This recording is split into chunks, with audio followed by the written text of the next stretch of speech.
Olá, pessoal! Tudo bom com vocês? Para variar, um tempinho que eu não entro por aqui. Tô sempre me reaquecendo para voltar, mas vai no meu ritmo e na minha inconstância, na minha impermanência autista. Sejam bem-vindos, bem-vindas. Para quem é novo por aqui, ou nova, meu nome é Gabriela Neuber, sou neuropsicóloga, mestra em neurociência e comportamento, sou autista e o meu diagnóstico veio quando eu estava com 38 anos e agora eu faço 6 anos de diagnóstico. Oi, Tereza, tudo bom? E aí, entre altos e baixos, né, que a gente passa aí, que a vida autista você... Não é o que você planeja, né? A vida não é o que você planeja, é o que acontece e a gente administra. E a vida autista tem algumas peculiaridades, né? Então, nem sempre a gente tem a disposição e as condições necessárias para dar seguimento aqui para os projetos, enfim, né? Então, eu acabo sendo muito inconstante aqui, mas com uma mente muito criativa e de tempos em tempos eu vou me renovando e me recriando e nesse recriar eu vou criando novas formas de atuação profissional também, né? Então, os últimos 6 anos foram muito ricos, de muito aprendizado nessa jornada do que é o autismo na vida adulta, em especial em mulheres, e trocando informação com colegas psicólogos que atendem autistas adultos e vendo a necessidade das pessoas nas redes sociais que entram em contato, enfim. Já há algum tempo eu venho idealizando essa ideia de mentoria que não é um processo de psicoeducação, que não é um processo de acompanhamento psicológico, né, de psicoterapia. Muitas vezes as pessoas elas não querem necessariamente um processo de psicoterapia e a gente também a gente superestima a psicoterapia. Eu, psicóloga, falando sobre isso, mas é verdade. Porque o que acontece? Nem sempre o que uma pessoa autista precisa é imediatamente de um psicólogo.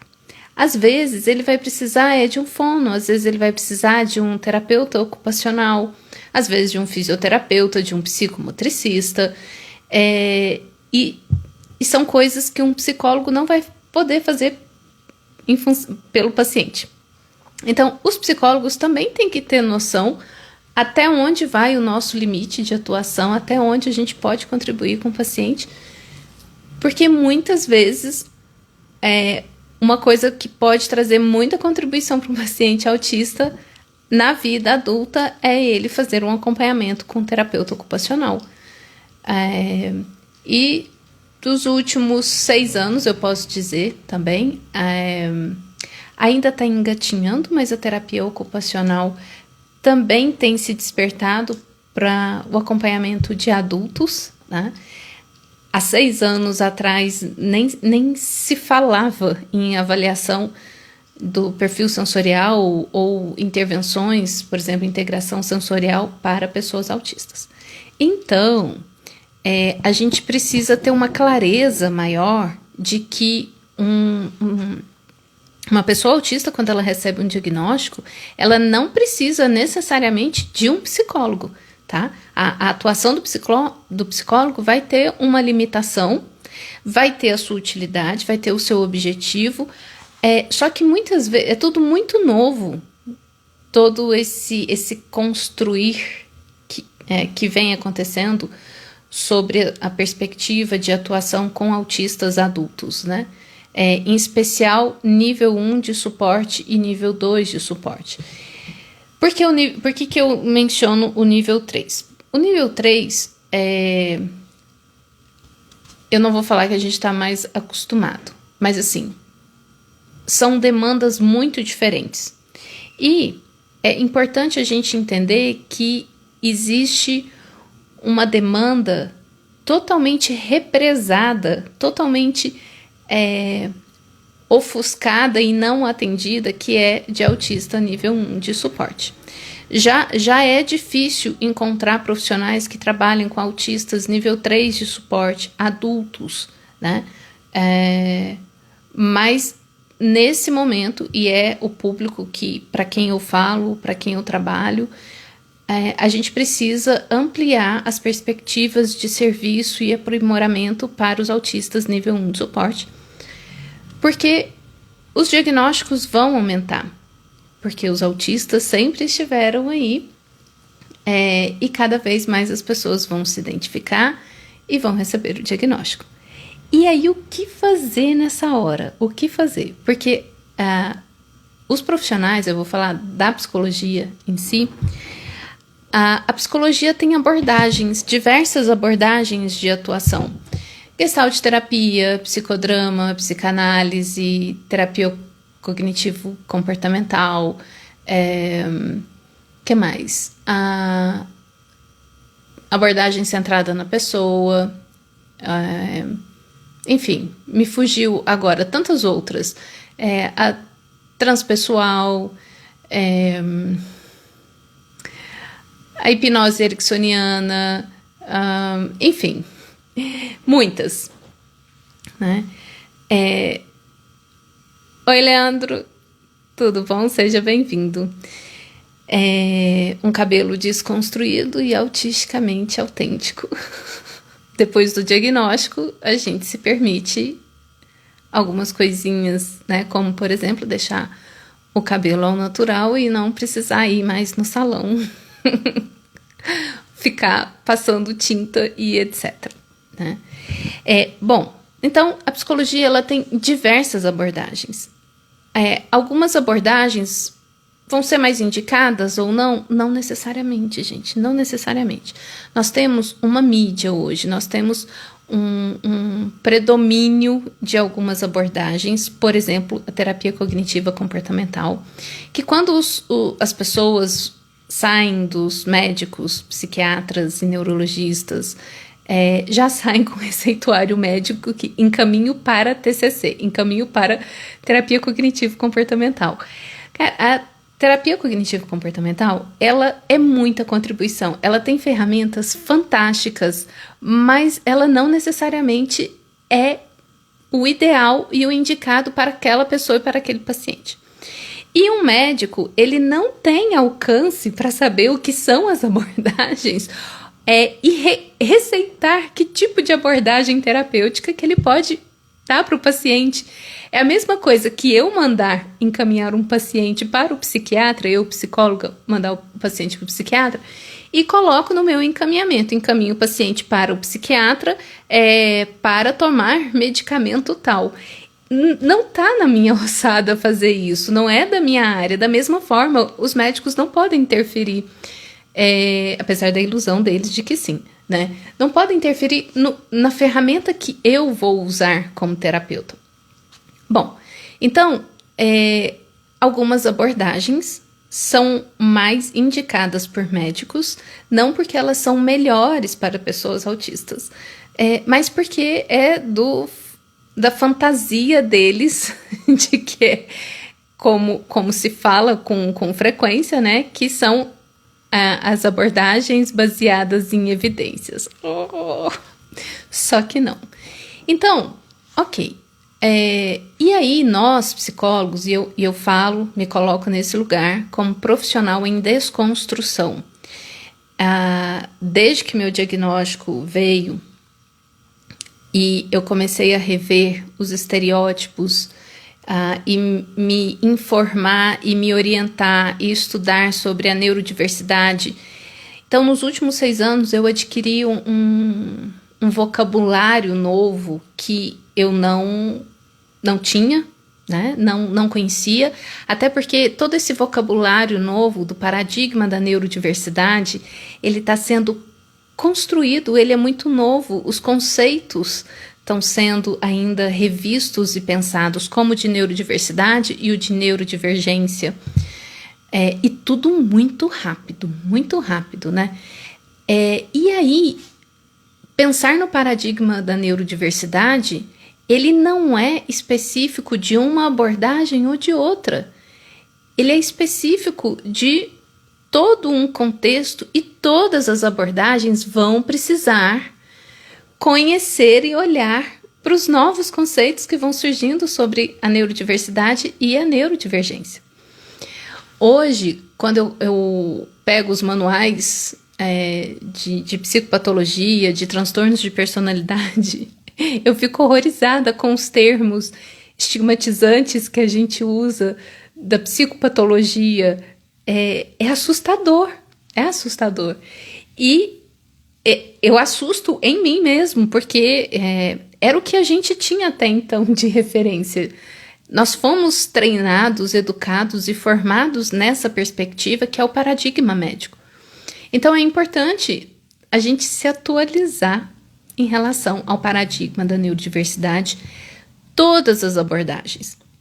O que acontece? Algumas abordagens, pela base filosófica, algumas abordagens da psicologia, pela base filosófica e visão, entendimento de homem, de ser humano, de comportamento, vão ser mais amigáveis para a neurodivergência, né?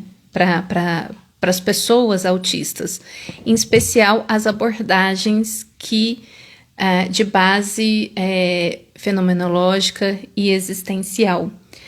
Boa noite. E aí, por que eu falo isso? Porque são abordagens que já dão espaço para a pessoa ser, para ela se descobrir naquilo que ela é. Então, a centrada na pessoa, o psicodrama, a gestalt terapia, mas independente de qualquer abordagem, eu falo que dói no meu coração a gente ter que pensar que é preciso falar para os psicólogos que a base do processo psicoterapêutico é a relação. Independente da abordagem que você utiliza, né? A base é a relação. E se você não estiver atualizado sobre o processo relacional de funcionamento social, de comunicação, de vinculação autista, você corre o risco de não ter o alcance que poderia ter com o seu paciente. E aí não é sobre abordagens, mas é sobre a postura e a abertura do profissional, do psicólogo. Então, quando eu pensei sobre a mentoria, era para uma ideia assim, a pessoa recebe o diagnóstico e não é uma coisa simples. A gente passa por todo um processo, isso para chegar até o diagnóstico, né? A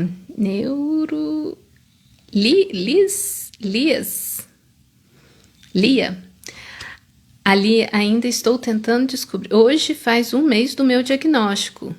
Ainda estou tentando descobrir quem eu sou e o que é um masking. Ai, dá até um arrepio, assim, porque eu acesso imediatamente essa sensação, né? No pós-diagnóstico, um dos processos que a gente passa é quem sou eu, né? Então eu não sou quem eu era, mas quem eu sou então? Eu sou minhas máscaras? Eu sou o meu mascaramento? Quem que eu sou? Né? Então a literatura está começando a se desenvolver em relação a isso. E a psicologia não está preparada, a medicina não está preparada, as instituições de ensino superior não estão preparados, os mercados de trabalho não estão preparados. Então, a gente precisa atualizar. E aí, quando eu pensei na mentoria, que não é um processo terapêutico, e aí acho que é importante aqui mencionar o que não é a mentoria. A mentoria não é um processo terapêutico. Então, não é para quem está precisando, cara, eu preciso mergulhar nisso, aí, porque na terapia a gente vai para um processo de autoconhecimento, de uma relação profunda com o profissional. Então, a mentoria autisticamente autêntica não é para quem já sabe e já quer e já está procurando um processo psicoterápico para trabalhar conflitos internos, questões de traumas, enfim. O que é a mentoria? E a mentoria também não é um processo de avaliação, né? Então, portanto, todo o processo dela, que é um programa de 8 encontros, 8 temas a serem trabalhados, não é um processo avaliativo. Então, ao final dos 8 encontros, não é gerado nenhum tipo de laudo, relatório ou documento que ateste ou declare o seu estado psicológico, quadro de saúde mental e etc. O que é a mentoria? Eu pensei na mentoria como processo de psicoeducação. Nos últimos 6 anos, na minha prática clínica, uma coisa que eu venho percebendo que as pessoas autistas se beneficiam muito é do processo de psicoeducação.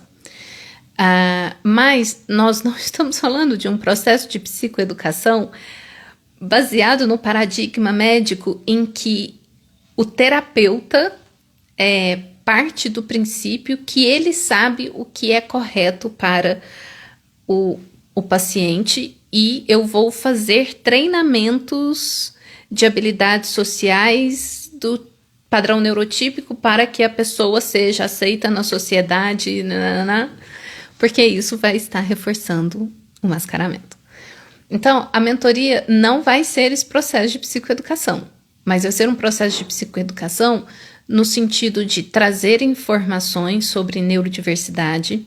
Quando a gente recebe o diagnóstico e mesmo que você já venha lendo muitas coisas ou já é um profissional, a Lia, você é neuropsicóloga, né? Tá neuropsi aqui, imagino.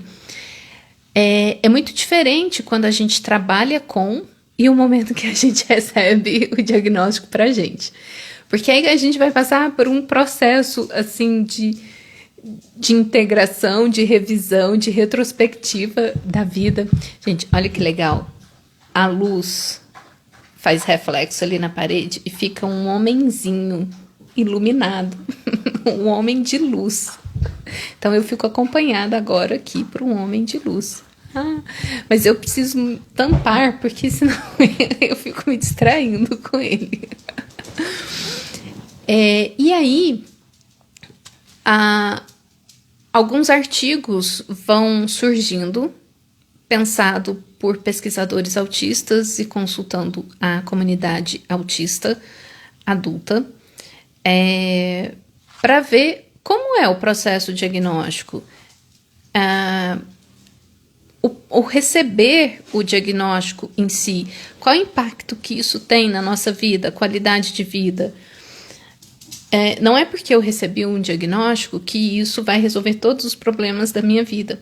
E isso é uma grande decepção que a gente tem no pós-diagnóstico, né? Então, no pós-diagnóstico, a gente vai passar por todo um processo de luto. O processo de luto, ele não tem a ver com, nossa, a Gabriela está falando que recebeu o diagnóstico de autismo gera luto. Sim, gera luto. Não porque é bom ou ruim. Não tem julgamento de valor sobre o diagnóstico de autismo ser bom ou ruim. Ser uma tragédia na vida de alguém ou não. Tem a ver com o fato de que, ao receber um diagnóstico de qualquer coisa, isso muda a perspectiva que você tinha de realidade. E, naturalmente, isso gera um processo neurofisiológico que caracteriza o luto. Toda mudança que acontece na sua vida, que quebra uma expectativa, uma percepção de realidade, ou perdas físicas, perdas de pensamento e ilusão, geram um processo de luto em que o seu organismo e o seu cérebro entram no estado de maior introspecção, integração de informação e um não convite à ação, porque eu preciso entender a realidade antes de tomar decisões e dar um passo à frente. Então, esse é o processo de luto, qualquer tipo de luto que você esteja passando. E aí, algumas pessoas, alguns estudos qualitativos vêm mencionando o estado de luto. Uma pesquisadora inglesa, a Chloe Farwer, eu insisto em querer falar o inglês, né? Eu não sei a pronúncia do nome dela, mas é F-A-H-A-R-A.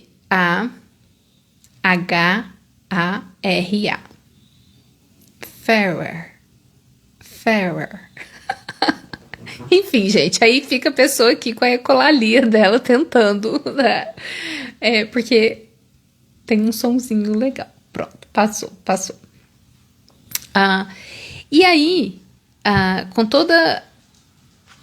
a experiência que eu vim adquirindo nesses 6 meses, gente, nesses 6 meses foi uma experiência pessoal de um burnout profundo, em que eu me possibilitei, me dei a chance de realmente cuidar disso e me recuperar. Essa foi a experiência dos últimos 6 meses.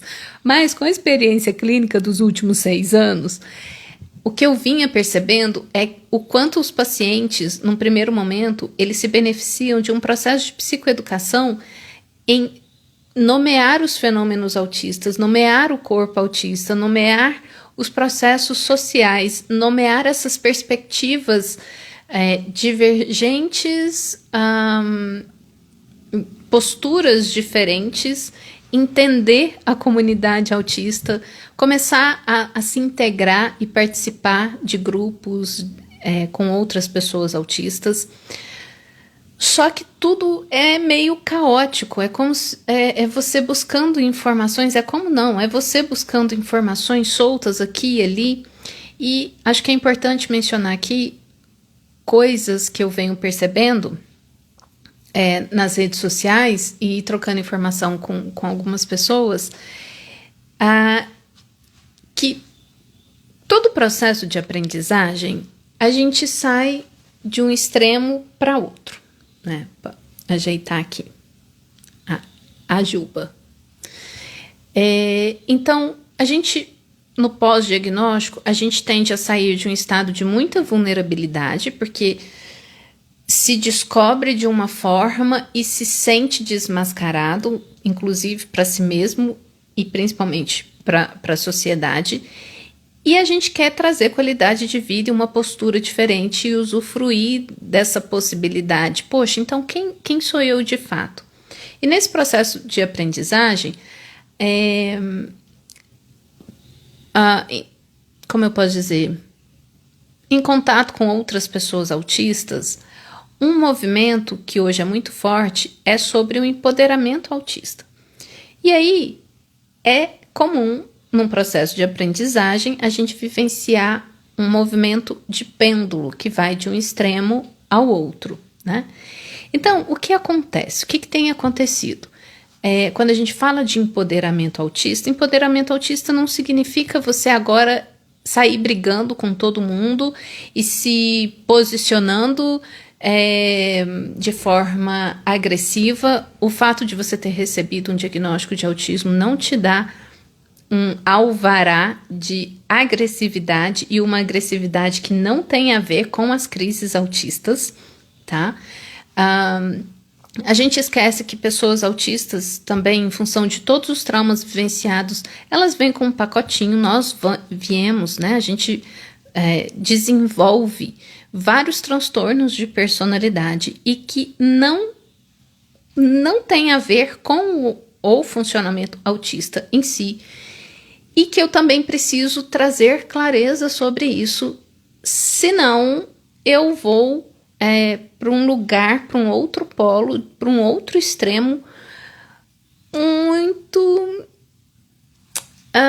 de não contribuição, nem para mim, nem para o social, ok? E o empoderamento autista, ele não significa que a partir de agora você não vai se importar com o outro e o outro que se dane, e enfim. é preciso entender qual o seu funcionamento, qual as suas necessidades, saber se posicionar sim. Autodefesa significa conhecer minhas necessidades para poder solicitá-las, e quando elas não são atendidas, qual o caminho que eu posso fazer para solicitar essas demandas, como eu vou me posicionar para os outros, para me colocar, mas sem que isso seja de uma forma agressiva ou disfuncional, e que um disfuncional que não tem a ver com autismo, mas sim com uma carga emocional que vem em função de anos e anos de sufocamento e traumas. Então, os profissionais eles precisam se atualizar para acolher essa demanda também.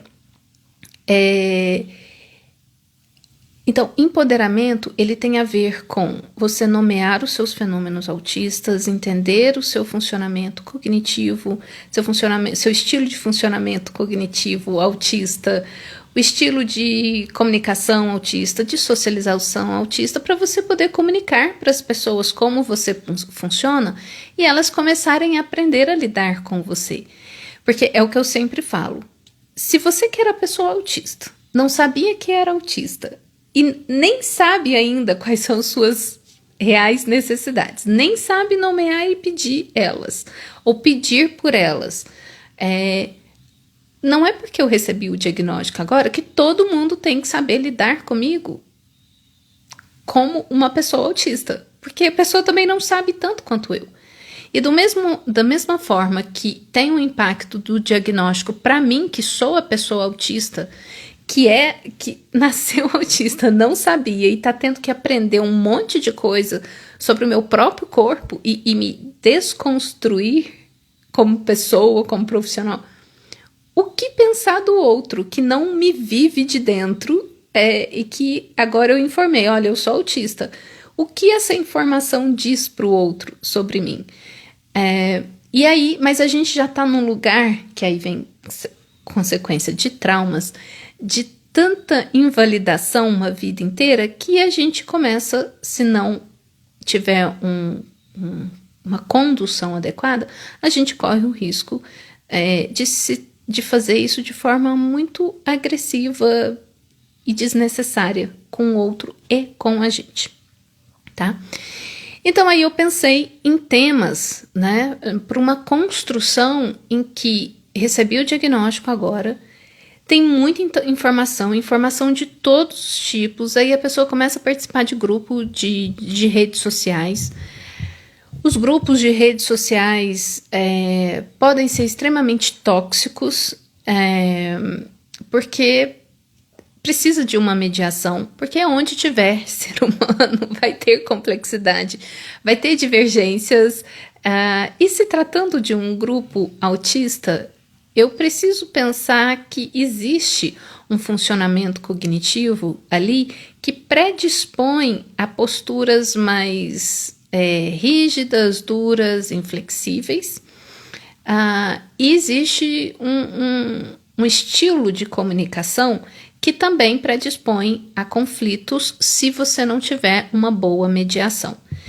Então, inclusão ou abrir espaço na sociedade para pessoas autistas não é só jogar os autistas lá e não dar instrução e informação.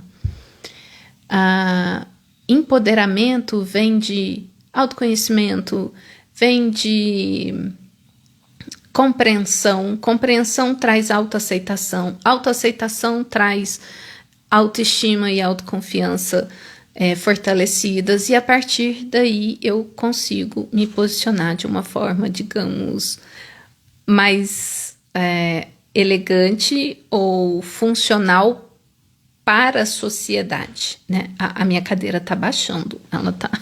Cada hora faz um clique aqui. Você falou do homem de luz, agora eu também fico me distraindo. Pois é, o homem de luz. O cabelo agora tá tampando. O homem de luz. Porque aí fica lá vou chegar pra cá, assim, ó. Aí, pronto. Aqui. Bom, então, aí eu queria falar um pouquinho dos temas que eu pensei, que eu idealizei, que é mais ou menos uma jornada, né, para a pessoa quando ela recebe um diagnóstico e está procurando informações. E aí nos grupos, eu estava falando dos grupos tóxicos, né?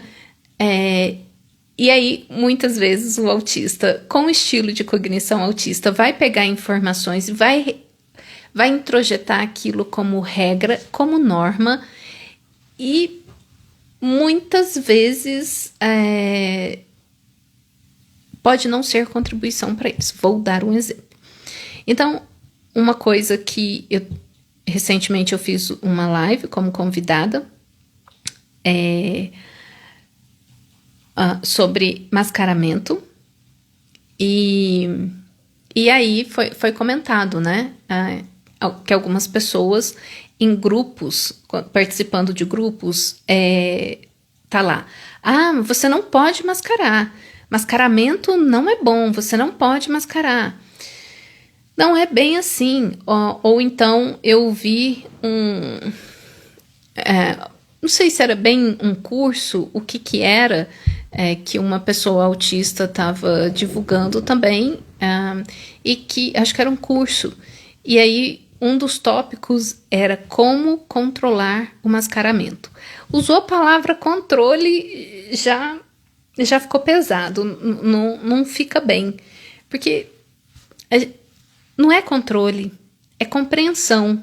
A partir do momento que eu entendo o que é o mascaramento, como ele funciona, qual funcionalidade, qual o objetivo dele, vantagens e desvantagens, então eu vou poder decidir melhor, eu vou poder tomar melhores decisões. A minha cadeira tá descendo, daqui a pouco tá só minha cabeça. Aqui. Ela tá idosa, pronto, cresci de novo.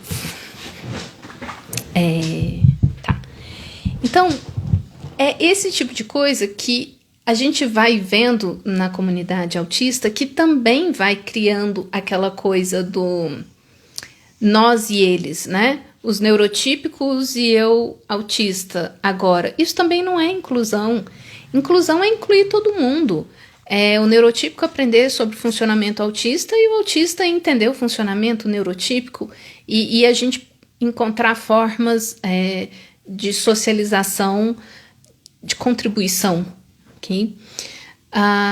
Então são cuidados para a gente ter, assim, e os profissionais se atualizarem para poder orientar os pacientes e as pessoas autistas que estão escutando aqui ampliar um pouquinho, ter um pouco mais de clareza e questionar que nem tudo que você ouvir de outros autistas, porque não é porque a pessoa também é autista que ela não é perpetuadora, por exemplo, do paradigma médico ou de um comportamento que também exclui de outras perspectivas.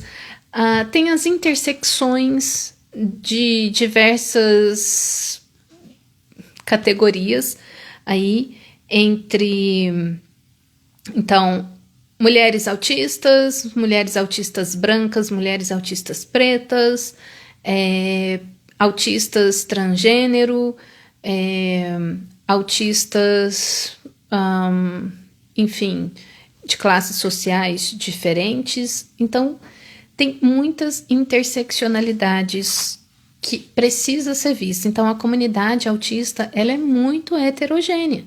E dentro da comunidade autista vai ter diferenças, vai ter rixas, vai ter dificuldades. E aí, quando eu pensei na mentoria, era nesse sentido de eu chego com o diagnóstico agora, tô perdida, tô tentando me encontrar, tô tentando pensar, tem um monte de informação. Quando a gente está no estado de vulnerabilidade e no pós-diagnóstico a gente vive um estado de vulnerabilidade que a gente fica muito inseguro, igual a Lia falou, sou eu ou não sou? Será que se eu for, sou eu, mas eu vi lá no grupo que eu não posso mascarar, mas eu tô mascarando? Aí já entra um outro cálculo social em cima do cálculo social. E aí a gente entra em congelamento. E aí a gente se sente muito vulnerável. Daí eu pensei em algo que pudesse trazer uma coisa sistematizada dos tópicos que geralmente a gente precisa saber. Não é que eu vou aprofundar neles, mas eu vou saber, caramba, isso existe, eu nem sabia que eu tinha que pensar nisso a partir da perspectiva neurodivergente. Então, depois que eu olhar para tudo isso, eu poder decidir para onde que eu vou. Se eu estou precisando de um psicólogo, se eu estou precisando de um terapeuta ocupacional, de uma fono, ou de um psicomotricista, ou de um fisioterapeuta, o que quer que seja, né? Então, a mentoria ela funciona com 8 encontros. Esses encontros eles podem ser encontros quinzenais ou semanais. Eu gosto muito da ideia do quinzenal e por que não o mensal? E eu venho pensando nessa flexibilidade de frequência e de frequência de encontros, de sessão e de tempo, né, de duração. Porque agora a gente precisa repensar como é o funcionamento autista. É aquela coisa da psicologia clássica de tem que ser uma vez por semana em 50 minutos. Não tem que ser. Porque a cognição autista, ela funciona de outro jeito. Eu, como terapeuta, eu não consigo fazer uma sessão de 50 minutos, porque eu levo 10 minutos eu me aquecendo para a sessão junto com o paciente. E aí o pico da minha intervenção vai demorar um pouco mais. Então, minhas sessões geralmente são de 1h30, mais ou menos. Alguns pacientes têm necessidade de sessões mais prolongadas e menos tempo de frequência. Então, os profissionais eles precisam pensar nesse tipo de flexibilidade, e é o que vem surgindo. Quem não ouviu falar sobre isso, recomendo que busque. Eu estou escrevendo um pequeno materialzinho sobre isso, só uma introdução, que são abordagens de afirmação da neurodivergência, da neurodiversidade. E tem a ver com essas flexibilidades, né? Então, por isso que eu pensei em um programa que fosse bem flexível. Então, a pessoa pode fazer os 8 encontros, semanal, quinzenal, e se quiser mensal, também é possível. Pode fazer individual, pode fazer em grupo. Recomendo que o grupo, no mínimo 4 pessoas.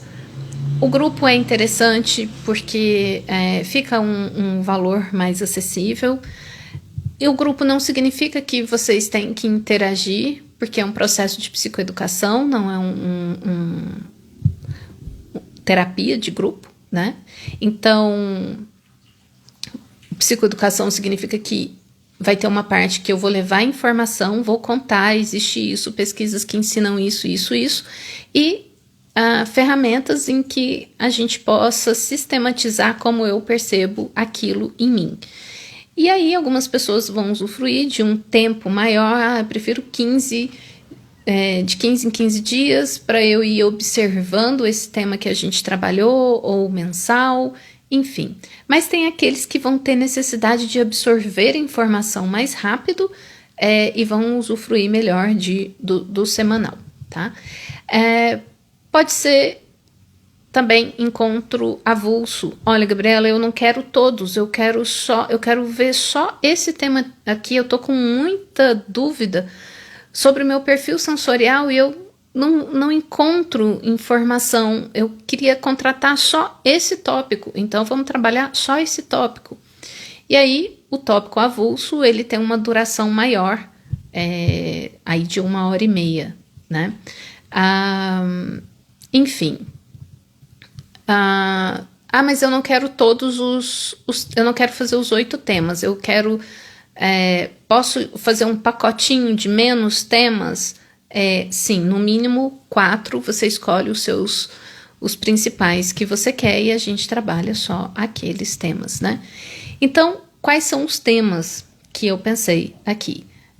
O primeiro encontro seria para a gente olhar, para fazer essa retrospectiva dessa jornada, desse caminho que foi a busca pelo diagnóstico, porque ela não acontece agora, né? Teve uma identificação, alguém falou alguma coisa. Como é que é essa identificação? Como que eu começo a despertar? Tem gente que se identifica imediatamente, procura um profissional. Tem gente que vai para negação e fica germinando aquilo, gestando aquilo um bom tempo. Aí depois de alguns anos que busca formalizar um diagnóstico. Enfim. E tudo isso faz parte da gente integrar e processar nesse processo de luto, né? Então, no primeiro encontro, a busca pelo diagnóstico, a ideia é a gente falar dos desafios que foi esse processo de buscar o diagnóstico, a gente entender o que é o processo de luto, né? As fases do luto e em que momento que eu estou desse processo de luto e entender como essas fases, elas mudam uma para outra, como que a gente vivencia, pra gente, quando a gente se identificar naquela fase, eu saber, opa, peraí, é isso, olha, tô na fase da raiva, tô na fase da barganha, tô na fase da negação, ou eu já até a gente pode ter passado pela fase da aceitação e ir pra negação de novo, e fazer os questionamentos. Não, mas eu acho que não era bem isso, eu acho que esse diagnóstico está errado, que a gente questiona. Por anos e anos a gente vai questionar esse diagnóstico.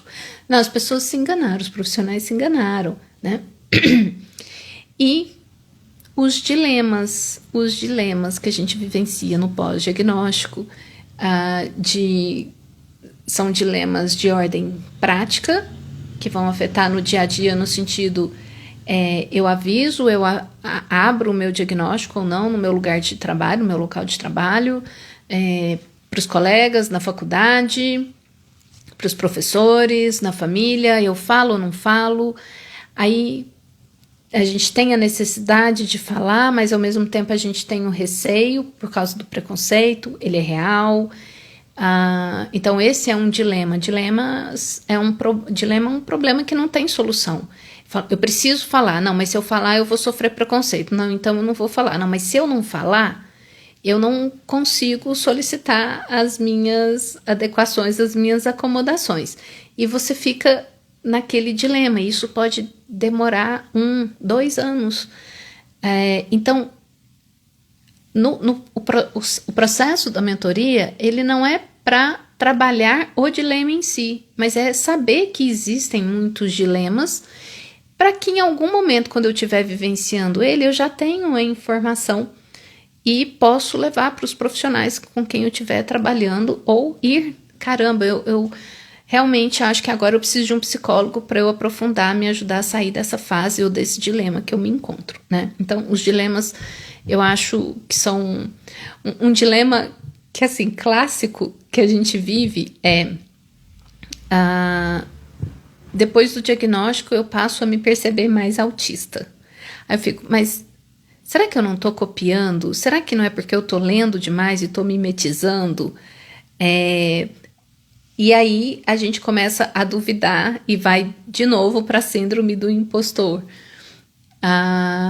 Então fica esse dilema entre começar a vivenciar o seu eu autêntico, mas se perceber diferente e falar, caramba, mas agora eu tô autista demais, né?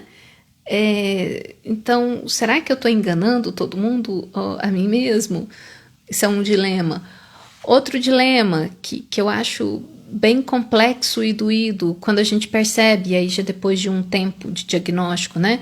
Que a gente tem a sensação de que com o diagnóstico muitos dos nossos problemas seriam resolvidos e as pessoas entenderiam a gente, e aí passa anos e anos no pós-diagnóstico e você percebe que a coisa não é bem assim, que as crises continuam, a sociedade não mudou na velocidade que a gente gostaria, o mundo não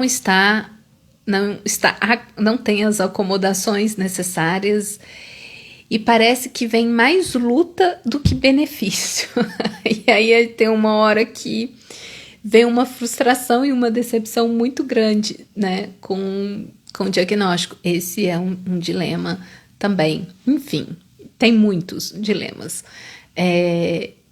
No segundo encontro, eu idealizei o tópico o que é o autismo, afinal, para a gente entender quais as teorias antigas e modernas do que se entendia e do que se entende o autismo hoje. Então, falar sobre os paradigmas, o que é o paradigma médico, o que é o paradigma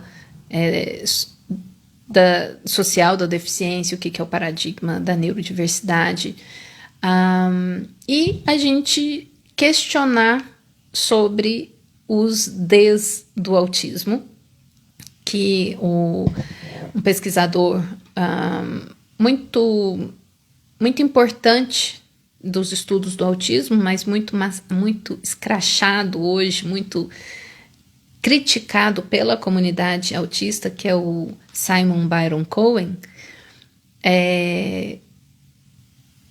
em função da teoria da mente, né? Ele que foi o autor da teoria da mente, nos estudos da teoria da mente dentro do autismo, e isso é muito criticado, mas ele já atualizou, apesar de que os profissionais brasileiros, em específico no Brasil, não se fala mais em teoria da mente, e nós continuamos no Brasil utilizando aquele teste do olhar, né, que é totalmente já não é recomendado internacionalmente o uso, mas no Brasil continua se utilizando ele.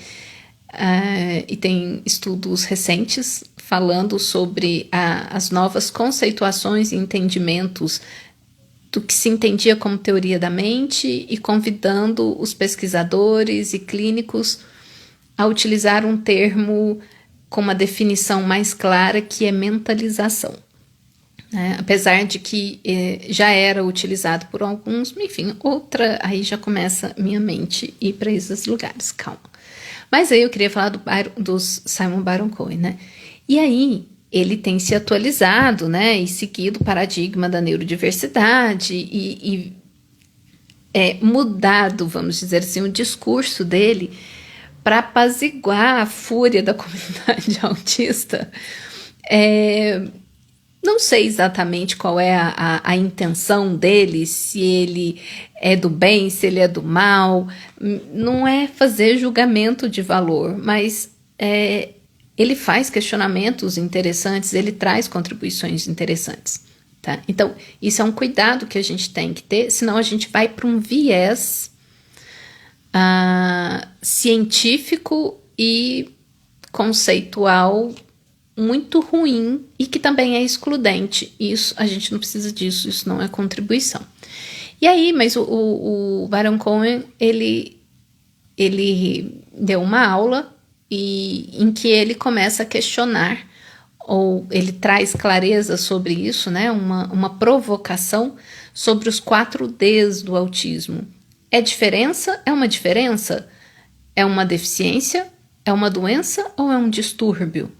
E aí ele discute cada aspecto desse e do que se pensar sobre, né, com os novos entendimentos e dados científicos que se tem sobre o autismo. E é muito interessante. Então, traz reflexões interessantes. E a proposta não é...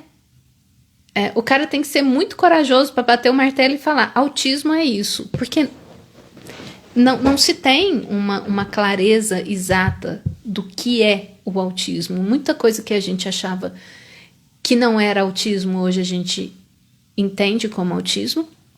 E muita coisa que a gente colocava na conta do autismo não é do autismo, mas sim de um funcionamento de consequências de traumas, né?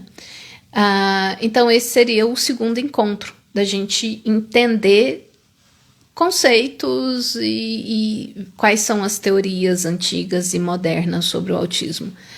O terceiro encontro é pensar no perfil sensorial, entender que existe o perfil hipossensível, o hipersensível, o perfil misto.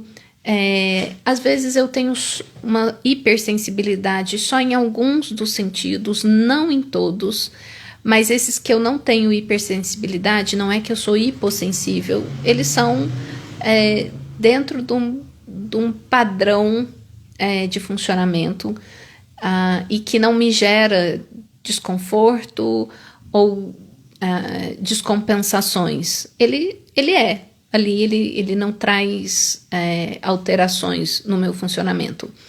Como um hipersensível traria ou hipossensível traria. Então, tem um misto de eu ter alguns sentidos muito hipersensíveis e alguns extremamente hipossensíveis. E como que essa classificação interfere e aparece na prática, no meu comportamento, no meu funcionamento, nas minhas dificuldades do dia a dia e vai interferir no tipo de adequações que eu vou precisar, né? E se eu não sei sobre isso, eu não sei nem pedir, né? Não é porque eu recebi o diagnóstico de autismo agora que você vai chegar e falar, recebi o diagnóstico de autismo e trouxe aqui para o trabalho. Pronto, preciso de adequações. Aí vão perguntar, que tipo de adequação você quer? Olha, uma frustração que a pessoa vive, né? Porque a gente acha que o outro já deve saber lidar com a gente. Não, o mercado de trabalho não vai saber, os professores não vão saber, a família não vai saber. Nem você sabe. Então, você que vai precisar aprender, sim, para poder solicitar. E aí o perfil sensorial, ele é a base do funcionamento autista e de muitas das nossas descompensações vem do perfil sensorial. O quarto encontro é sobre o funcionamento autista no estilo de cognição, de comunicação, de socialização e do mascaramento, da gente entender o que é o estilo de cognição autista. E aí perceba, não é déficit, os déficits sobre o autismo, mas é o estilo de funcionamento. Porque aí eu pensando no estilo de cognição, eu vou entender onde eu tenho as minhas fragilidades e onde eu tenho as minhas potencialidades. E eu, Gabriela, no meu estilo de funcionamento, de cognição autista, sou muito diferente, por exemplo, de alguém que recebeu aí. E eu preciso saber que existe estudos mostrando um estilo de funcionamento autista e, caramba, isso é exatamente como eu vivencio. E que é além dos déficits, da ideia de paradigmas, do paradigma médico sobre déficits e prejuízos, né? O estilo de comunicação autista, eu acho isso de uma importância que é entender o meu estilo de comunicação autista, ou estilo de comunicação autista, e os profissionais precisam muito se atualizar sobre isso, porque às vezes a pessoa vai procurar o profissional, um psicólogo, porque ele quer melhorar suas habilidades sociais. Aí o psicólogo vai fazer o quê? Treinamento de habilidades sociais. Mas o que são os treinamentos de habilidade social, gente? Tem um livro, Habilidades Sociais, principalmente a terapia cognitiva comportamental e a dialética, é ensinar habilidades de comunicação e de socialização neurotípicas. Essa mentoria... gente. Obrigada, Tereza. Porque você fez a oficina, né? Tem a oficina. Que foi extremamente intensa e complexa. Mas eu me esvaziei, né? Me desorganizei no meio do caminho e tô retomando. Então... Hoje, as pessoas autistas, até pelo acesso à informação e trocas, elas não querem aprender. Eu até posso pedir isso para o meu terapeuta e falar, olha, eu quero aprender me comunicar, eu quero aprender habilidade de comunicação do estilo neurotípico, mas o profissional precisa dar essa opção para o paciente, que é: vamos entender como é o seu estilo de comunicação autista e como é o estilo de comunicação neurotípico, e aí você pode desenvolver, porque é treino, e você pode desenvolver ferramentas de comunicação estilo neurotípico Mas você tem opção. Quando você achar que ela vai ser contribuição para você, você usa essa. E quando você não tiver em condições ou querer vivenciar sua comunicação autista autêntica, você tem essa opção também. Isso eu acho muito curioso, porque no mundo neurotípico, não se fala em treinamentos de habilidades sociais, se fala em desenvolvimento de soft skills, né? Para o autista vai fazer treinamento de habilidade social, vai para o terapeuta. E para o neurotípico você tem MBA em soft skills. E que nada mais é do que treinamento de comunicação, socialização. Por quê? Porque a nossa educação não possibilita isso para a gente. Nós não temos uma cultura educacional de educação emocional e nem de socialização. Então, neurotípico também faz treinamento de socialização e comunicação. E por isso o autista pode fazer esse treinamento que o neurotípico faz para aprender também. É contribuição. Mas eu, como autista, eu preciso não, porque não tem que ser. Mas quanto mais eu tiver consciência e clareza do meu funcionamento, mais eu tenho independência na escolha das minhas ferramentas, né? Então, e o mascaramento ele também vai ser nessa ideia. E aqui já trazendo uma clareza, mascaramento por si só ele não é bom nem ruim, gente. Mascaramento foi uma habilidade que a gente desenvolveu. E eu sou ou não sou o mascaramento? Eu sou ou não sou essa máscara, essa persona que eu criei? Você é ela também, porque essa persona que você criou, essa máscara que você criou, esse personagem, ela veio de você. Ela veio da sua percepção, do que você achou que era aceito na sociedade. Porque a máscara que você criou não foi a mesma da minha.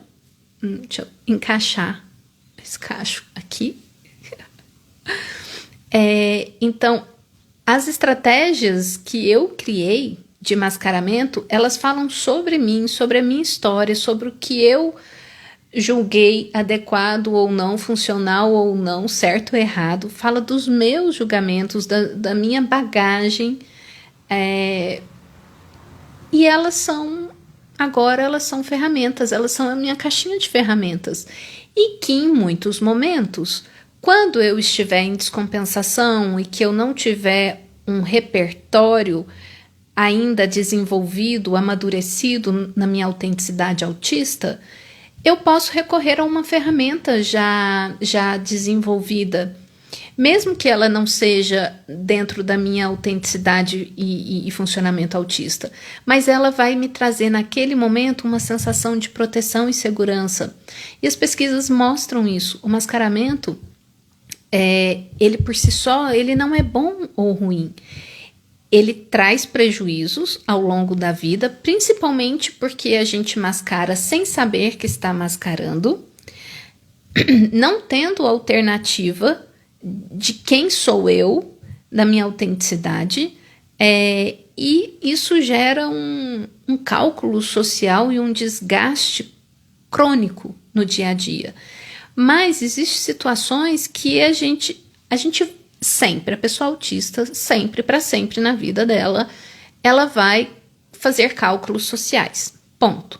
Então, já que eu vou fazer cálculo social, às vezes eu olho para a situação e entendo que, cara, eu tô com muita preguiça de justificar ou falar, ou eu acho que não vai ser contribuição trazer a minha autenticidade aqui, e eu, para simplificar para mim e para o outro, porque a gente tem esses momentos que a gente pensa isso, e tá tudo bem pensar isso, faz parte e é estratégico para a sobrevivência, e você opta agora conscientemente de usar um mascaramento, uma habilidade que você já desenvolveu. Então, mascaramento não é proibido, não. Não tem que controlar mascaramento. Mascaramento não é para se controlar. Mascaramento é para se compreender, entender, pensar, caramba, olha como eu fazia, mas como é o meu jeito então? E se eu não tivesse que ser aceito ou ou se eu não tivesse medo de julgamento, o que eu ia me permitir? Eu me permitiria mostrar as minhas estereotipias? Eu iria falar mais não para eventos que eu não quero vivenciar? Como seria isso? Eu ainda não sei. E quando eu ainda não sei e ainda estou desenvolvendo, eu posso sim usar os meus repertórios já desenvolvidos. Porque senão você também vai para um lugar de muita vulnerabilidade. Tá? Enfim, o quinto encontro é falar os tipos de crises, né, que é o colapso nervoso ou meltdown, ou então crise do tipo desligamento, que é o shutdown. Eu sempre gosto de mencionar os nomes em português. E as crises autistas, elas não são crises específicas do autismo, gente. Elas são crises humanas no autismo. Porque o shutdown e o meltdown, eles são funcionamentos do sistema autônomo, sistema nervoso autônomo, que é do ser humano.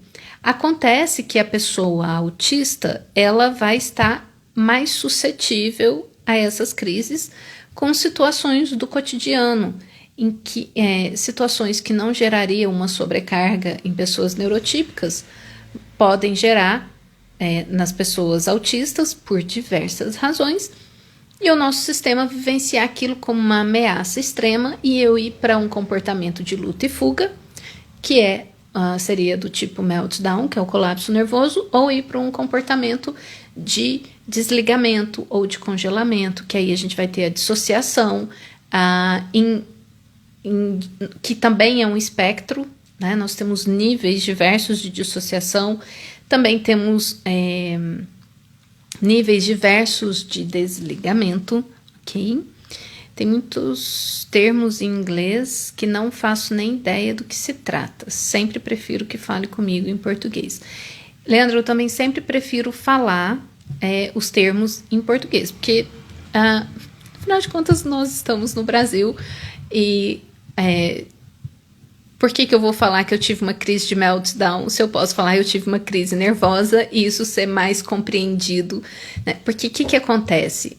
Isso faz parte do processo da construção da identidade de diversas comunidades, isso faz parte, mas a gente precisa tomar cuidado para não ir para o identitarismo, né? Que é um fechamento ali também muito, se for para um lugar de muito extremo, gera estagnação, e tudo que tem estagnação e extremos não é contribuição, tem as suas consequências, né? Mas faz parte, criando um linguajar próprio. Só que a gente precisa entender que agora eu estou me informando e aprendendo todo um linguajar e um repertório linguístico dentro do paradigma da neurodiversidade, falar o autistês, mas não adianta eu falar isso fora, num hospital, se eu chegar tendo uma crise, porque eles não vão nem saber o que fazer com isso. Então, eu recomendo para pacientes quando está em crise e precisa ir para um posto de saúde ou um hospital, eu falo, chega falando que você está com um ataque de pânico, uma crise de ansiedade, porque vai fazer mais sentido para eles e eles vão saber o que fazer do que se você chegar falando lá que está com meltdown, uma crise de meltdown, que você é autista e ninguém vai saber o que fazer com você, né? Então a gente precisa entender o que são as crises, por isso que eu recomendo, fala que é uma crise de pânico ou de ansiedade, porque o componente neurofisiológico que está ativado é semelhante, tá? Então, a gente também precisa, a gente aprende pra gente, mas também a gente aprende eu falo que o autista é bilíngue, né? A gente também fala a língua que o neurotípico entende. E aos poucos a gente vai criando psicoeducação. E claro, tem hora que você fala assim, cara, nossa, mas cansa, eu tenho que ficar ensinando isso pro outro. Se você que era pessoa autista não sabia e você tá tendo que aprender e você tem uma motivação interna muito grande para aprender sobre essas coisas novas e não é fácil, é difícil sim, é desafiador, é desgastante. Imagina o outro que nem alcança, não sabe nem do que você tá falando. A gente chama de distanciamento afetivo, né? Que é o problema da dupla empatia. O outro não sabe o que é o autismo ou como você funciona e sim, vai precisar que você ensine ele sim. Porque se você não ensinar, ele não vai aprender e ele também não vai estudar, porque isso não faz o menor sentido na cabeça dele. Não é um problema para ele e sociedade, né? No 6º encontro, gerenciamento de crises, essa é uma parte que eu acho bem importante, essa instrumentalização. Para gerenciar crises, a gente precisa entender o que são as crises, o que causa, os mecanismos que elas funcionam, e aí pensar, como que eu vou gerar indicadores de sobrecarga, perceber que eu estou entrando numa escalada de pequenos indicadores de sobrecarga, e se eu perceber indicadores de sobrecarga, antes dele se tornar uma coisa mais intensa e eu conseguir me regular, e aí não chegar numa crise extrema, de uma crise, um colapso nervoso ou de um desligamento, algo fundamental da gente aprender qual o investimento. Já falo também. Os indicadores de burnout. Uma coisa que tem sido muito estudada hoje na comunidade autista é o burnout. Aliás, o burnout ele está sendo estudado sem ser no autismo também profundamente. As pessoas estão adoecidas, mas quando se diz o burnout na pessoa autista, a gente está considerando que situações do cotidiano que não geraria exaustão crônica, fadiga crônica em pessoas neurotípicas, que também está com seu burnout por outras razões, mas a pessoa autista ela está mais suscetível disso, e é algo mais complexo de ser tratado, né? Porque não tem a ver só com trabalho, não tem a ver só com produtividade, tem a ver com você existir no mundo, né? Só de você existir, você já está exausto.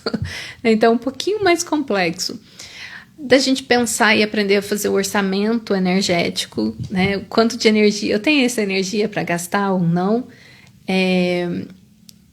Vocês talvez conheçam em relação à teoria das colheres, mas teoria das colheres, ela não faz muito sentido para mim, porque quantas colheres eu vou usar no cozinho, não sei. Então é mais fácil pensar em orçamento energético, quanto de energia eu tenho ou não, igual quando o celular está descarregando e você fala, caramba, eu preciso dar uma carga no meu celular, senão eu vou ficar sem bateria do celular na rua, né? Então é isso, eu preciso pensar no meu cálculo energético também. Nossa, Leandro, super, só de existir o autista já está exausto. No mundo neurotípico, com padrão de funcionamento neurotípico, né? E a gente precisa pensar em estratégias de recuperação. Então essa é uma parte da mentoria que ela é muito, muito prática, né? Até o encontro 5 é uma coisa muito de uma psicoeducação, informação, e a gente aprendendo a observar e nomear as coisas. E aí, no encontro 6, a gente já começa com uma parte bem prática de como operacionalizar esse conhecimento todo para entender o meu funcionamento, né? No encontro 7, a gente vai falar sobre saúde mental, definir traumas, entender a diferença entre trauma e autismo, porque o trauma é um diagnóstico diferencial de autismo, e é importante entender, e com o tempo a gente vai percebendo o que é funcionamento do autismo e o que é funcionamento do trauma. entender o processo depressivo, né, os quadros depressivos e ansiedade, e os transtornos de personalidade, que também são diagnósticos diferenciais. E muitas pessoas... E o que as pesquisas mostram, né? Eu vi um estudo recente mostrando a sobreposição de sintomas de vários transtornos que a gente define lá, transtornos de personalidade, enfim, e que é comum a diversos transtornos. E aí isso não facilita muito o diagnóstico.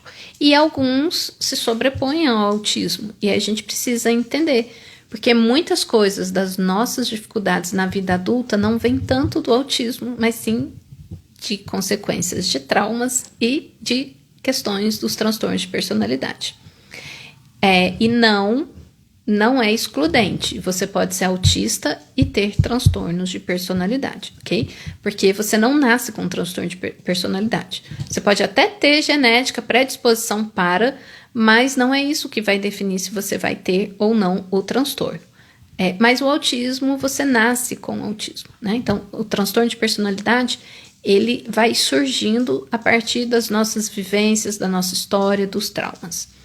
E o encontro 8, que é o ambiente seguro autista, que eu entender o que causa a invalidação do eu autêntico, que foi o que a gente vivenciou a vida inteira por não ter conhecimento. Todo esse conhecimento, ele é muito novo, então, e de saber identificar quando eu mesmo invalido o meu funcionamento ou vivencio uma invalidação do outro, e como eu vou lidar com essa invalidação, né? E aí, para eu poder me posicionar, então, que vai ser o empoderamento, e que não significa ser agressivo com o outro, precisa de autoconhecimento, que é nomeação, e perceber onde que isso está no meu funcionamento, automonitoramento, que é as ferramentas, né, de gerenciamento de crise, que tipo de coisa que me gera sobrecarga, com que frequência minha hipersensibilidade está aumentada, então alguma coisa não está certo, eu preciso aprender a me automonitorar, igual o Snow bebendo água. Igual uma pessoa com diabetes que vai monitorar a glicemia, né? Uma pessoa que tem pressão alta vai monitorar a pressão. A pessoa autista, ela precisa fazer vários monitoramentos para entender que tipo de cuidado ela precisa pedir ou que tipo de autocuidado ela precisa ter. Entender o que é autorregulação e o que está disponível para autorregulação. E quando eu aprendo a fazer tudo isso, que eu tenho autoconhecimento, automonitoramento e autorregulação, eu começo a sentir mais confiança em mim. Então, isso vai melhorar a minha autoconfiança e a minha autoestima. E aí, eu vou me sentindo mais fortalecido nisso, eu consigo promover mais a minha autodefesa, que é o empoderamento, solicitar as minhas acomodações ou adaptações, e eu posso viver mais a minha autenticidade.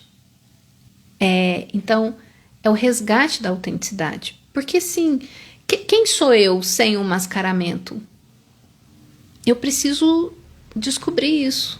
É um processo de descoberta. Aí, sim, nessa hora, pode ser muito interessante um processo de psicoterapia, né? E, a partir de tudo isso, a gente ir para essa vivência da identidade autista, que é essa coisa assim, ó, não é que o autismo não tem déficits e prejuízos. Tem. É uma deficiência. Entender o porquê que o autismo é uma deficiência é importante. Mas existe um lugar que é de entender a identidade, encontrar os meus pares e criar um pertencimento. Isso, assim, é fundamental para a nossa saúde emocional, né? Saúde mental. E falando de saúde mental não é uma coisa abstrata, gente. Saúde mental é saúde orgânica, é física, né? Porque se você não tem bem-estar e qualidade de vida, você vive um nível de estresse crônico. E isso prejudica todo o seu funcionamento metabólico, fisiológico, endócrino, neurológico, e aí isso tudo gera o que hoje a gente chama de transtornos mentais, mas a base dos transtornos mentais é biofisioneurológico, certo? Enfim, alguém perguntou sobre o investimento, né? O investimento, ele tem um preço, cada encontro, eu coloquei aqui para me orientar, cada encontro teria o valor de R$200, e aí tem o pacote completo, mas você pode contratar só alguns pacotes. O avulso tem o valor da sessão do encontro. Eu não quero falar a sessão porque é diferente de psicoterapia. É 350 e tem duração de 1h30. Os encontros, em geral, têm duração de 50 minutos, mas com ferramentas para você utilizar durante a quinzena ou a semana, para que você, na próxima, tenha dúvidas e eu possa ir dando esclarecimentos e suporte. Não é só uma coisa de pronto, é só no encontro e pronto. No encontro é um momento que a gente sensibiliza sobre, né? Então, o pacote completo, ele sai 1.600, e aí a forma de pagamento vai ser flexibilizada com entrada e dividida em parcelas. Se for pacote personalizado, no mínimo de 4 temas, você pode pagar por encontro e não o pacote completo. Enfim, o pacote para grupo, no mínimo 4 participantes, e aí fica por pessoa R$800, todo o pacote, vai sair R$150 cada encontro. Depois, quem tiver interesse pode me pedir que eu mando aqui o informativo e aí a gente discute formas de pagamento e flexibilidade. A ideia é poder ser o mais flexível possível. E a partir disso, a partir desse conhecimento, dessa vivência, toda pessoa toma decisões aí. Por exemplo, uma coisa que nunca se fala e que eu estou repetindo aqui é a importância de uma pessoa autista com diagnóstico tardio na vida adulta buscar um terapeuta ocupacional para conhecer o seu perfil sensorial e ver o que está disponível, né? Ou para integração sensorial, ou psicomotricista, ou um pilates, coisas desse tipo, tá? Muito bem, gente. Então, para a gente encerrar, dúvidas aqui. Quem tiver interesse em fazer a mentoria em grupo, que não significa ter que interagir com o outro, tá? Pode ser com câmera desligada, eu não quero falar nada, eu só quero absorver informação. É tudo bem assim, no estilo autístico mesmo, sabe? Todos os encontros, eles são gravados, então você recebe o vídeo, o áudio e o material que for de instrumental ali das ferramentas. Mas é importante lembrar que, então, a mentoria, ela não se destina, ela não serve como substituto para acompanhamento terapêutico, né, do acompanhamento terapêutico, nem para teste, nem para avaliação, para qualquer tipo de diagnóstico de condição de neurodivergência, tá? E ao final da mentoria não tem nenhum tipo de produção de laudo, de documento ou coisas do tipo que seria característico de um atendimento psicológico, que faria um laudo psicológico, ou uma avaliação que faria um relatório ou um laudo neuropsicológico. Então, a mentoria não se presta a isso, tá? O que a mentoria é, então? É um processo de psicoeducação voltado para pessoas autistas que receberam o diagnóstico na vida adulta e buscam formas seguras e confiáveis de se reorientar após o diagnóstico. E aí, claro, a partir de todos os tópicos que foram vistos, pode ser que um ou outro tenha mais impacto, seja gatilho. E aí, durante o processo de mentoria, eu vou ter condições de te orientar. Olha, eu vou descendo aqui a cadeira, descendo de novo. Olha, eu recomendo que um processo terapêutico para você aprofundar mais nessa área, trabalhar mais essa questão aqui, ou buscar uma abordagem mais voltada para o processamento de traumas, né? Que mais?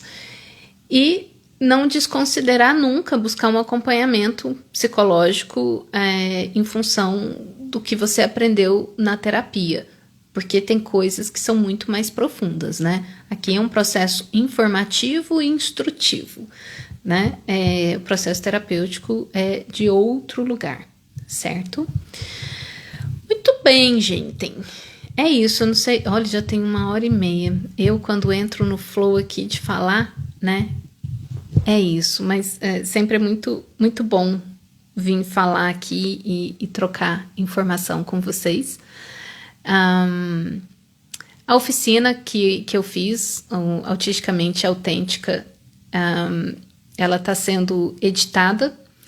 Durante a oficina, eu passei por um processo de luto duplo, com perda de 2 pessoas da minha família, em menos de 1 mês. Então isso desorganizou muita coisa, atrasou a publicação do livro, né, do e-book Autisticamente Autêntica, um guia completo de como resgatar o eu autêntico na vida adulta, após o diagnóstico de autismo na vida adulta.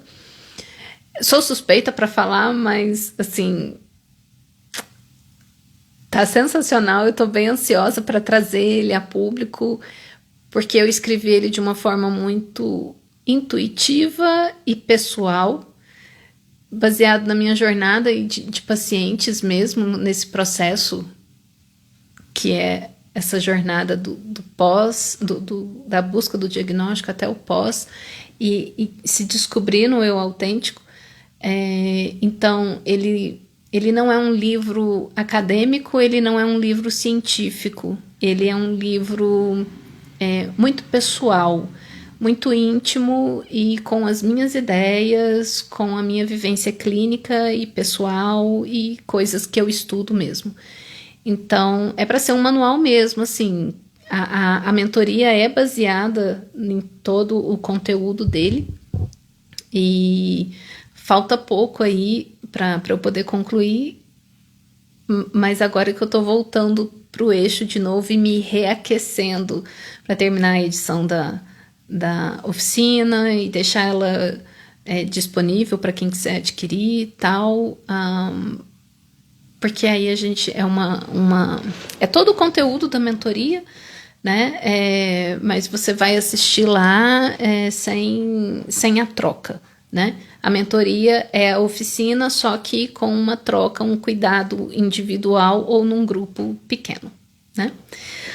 Gente, obrigada pela participação de vocês aqui. Acredito que vai dar certo ficar gravado, e qualquer dúvidas pode mandar a mensagem que eu vou orientando. Formas de pagamento, a gente vai pensando em diferentes formas para quem precisar e tiver interesse poder fazer, independente da questão financeira, porque a ideia é ser contribuição mesmo, né?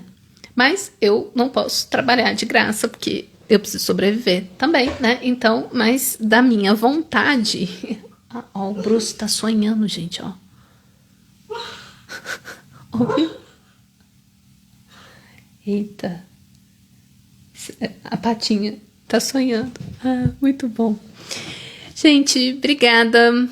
E eu não vou falar que eu vou voltar aqui fazer. Eu tenho essa ideia de poder fazer as lives com mais frequência.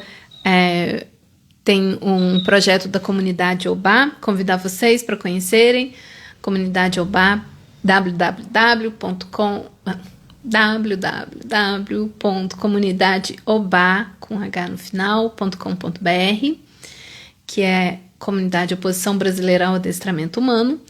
E aí a gente vai começar uma série agora de discussão com diversos profissionais da psicologia e terapia ocupacional e fono, já trazendo essa perspectiva de abordagens de afirmação da neurodiversidade, né?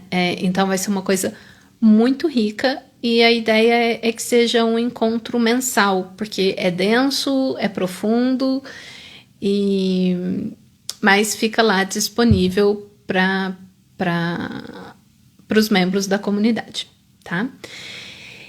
E é isso, gente. E aí, na comunidade autista, a gente nunca consegue, no estilo de comunicação autista, é difícil encerrar, falar tchau, tal, mas já me esvaziei e fico satisfeita aqui de trazer a informação para vocês. Beijo, beijo, tchauzinho.